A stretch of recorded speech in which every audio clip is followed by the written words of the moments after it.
Good morning class eighth. मैं रवि शर्मा आपको class eighth का साइंस का lesson number 1 crop production and management कराने लगा हूँ। इस लेसन को हम लोग हिंदी में भी साथ के साथ करेंगे। ये वीडियो को हम कोशिश करेंगे बाइलिंगुअल बनाने की, कि हम इसे इंग्लिश और हिंदी दोनों में कंटिन्यू करें। क्रॉप प्रोडक्शन एंड मैनेजमेंट यानी फसल उत्पादन और उसका भंडारण, मैनेजमेंट, उसे संभाल के रखना।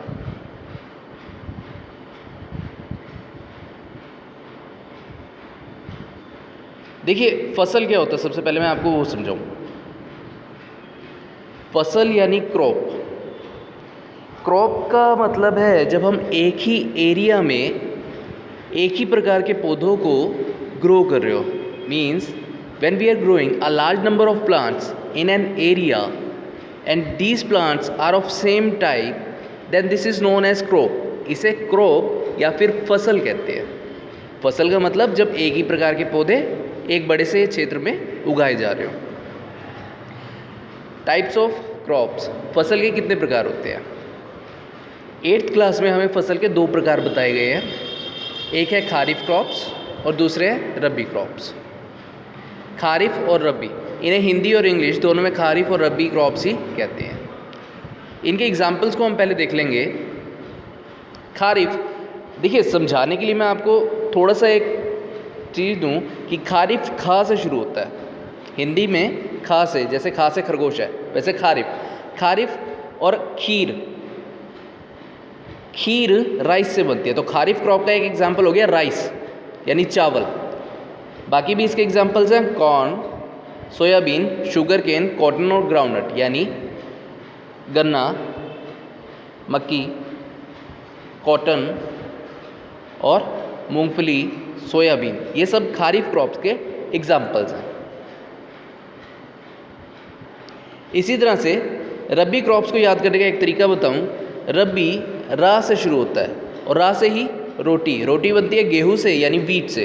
तो रबी क्रॉप्स का एक एग्जाम्पल हो गया वीट, गेहूं रबी क्रॉप्स का एक उदाहरण हो गया।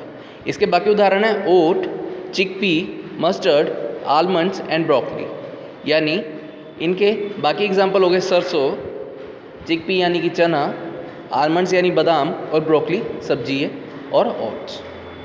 अब ये एग्जाम्पल तो हमने पढ़ लिए, लेकिन ये होते कब हैं, कब कब उगाए जाते हैं, हमें एनसीईआरटी की बुक में ये भी बता रखा है, तो वो हम यहाँ पे पढ़ेंगे। रबी क्रॉप्स, रबी रा से रोटी और रा से रबी क्रॉप्स। गेहूँ नवंबर के महीने में यानी सर्दियों के समय उगाई जाती है। ये वो क्रॉप्स हैं जो सर्दियों के समय के आसपास उगाई जाती हैं। These crops are generally grown in November and harvested in April. ये बैसाखी जो मनाई जाती है, अक्सर इसके आसपास गेहूं की कटाई शुरू हो जाती है।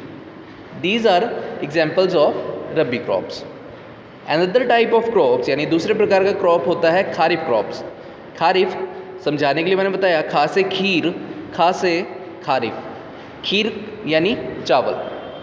खारिफ क्रॉप का एग्जाम्पल चावल को उगाने के लिए बहुत सारे पानी की ज़रूरत होती है, यानी there is a huge amount of water required for growing rice. तो जब पानी की ज़रूरत है तो ये कब होगा? ये तब होगा जब बारिश का समय होगा। जनरली इंडिया में बारिश का समय जून महीने के आसपास रहता है। तो यह वह फसलें हैं जो जून के महीने के आसपास उगाई जाती हैं और अक्टूबर के महीने में इनकी कटाई की जाती है। यानी these are generally planted in June and harvested in October. They required a large amount of water and they are generally grown during rainy season. इन्हें हम अक्सर बरसात के मौसम में उगाते हैं।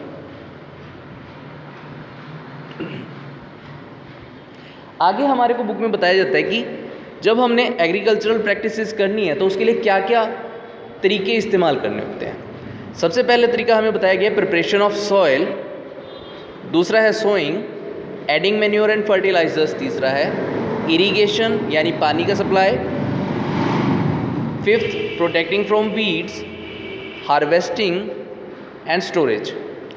ये हमें 7 टाइप्स बताए हैं कि ये सारे 7 तरह के हमें कार्य करने हैं ताकि हम खेती को कर सकें। So as to do agricultural practices we have to follow these 7 steps. इसे हिंदी में भी देखेंगे। सबसे पहले प्रिपरेशन ऑफ सॉइल यानी मिट्टी को तैयार करना। सेकंड सोइंग यानी बुआई यानी बीज को बोना। Third providing manure and fertilisers यानी खाद और उर्वरक को देना। खाद, मेन्योर, उर्वरक यानी फर्टिलाइजर्स। फोर्थ इरिगेशन यानी सिंचाई। इरिगेशन मतलब पानी सप्लाई करना, पेड़ पौधों को वाटर देना, giving water to the plants. Fifth खरपतवार से सुरक्षा यानी प्रोटेक्टिंग देम फ्रॉम वीड्स। खरपतवार या वीड्स क्या होते हैं ये मैं आपको बताऊं। जब हम पेड़ पौधा कोई चाह लगा रहे हैं और उसके साथ कुछ ऐसे पौधे या ऐसी घास उग जाए जो हम नहीं चाहते वहाँ पे हो, तो उसे खरपतवार कहते हैं। इसे क्यों हटाया जाता है खरपतवार को या वीड्स को? रीज़न है कि जो भी हम खाद, उर्वरक यानी मैन्योर या फर्टिलाइजर्स जो भी हम इसे प्रोवाइड करेंगे प्लांट को, वो थोड़ा ना थोड़ा वो जो वीड है ग्रो कर रहा है वो भी यूज़ करेगा, जिससे हमारे प्लांट्स को इफ़ेक्ट पड़ेगा। Why do we remove weeds? Because if we are providing manure and fertilisers to the plants, these weeds will also use those manures and fertilizers। खरपतवार क्यों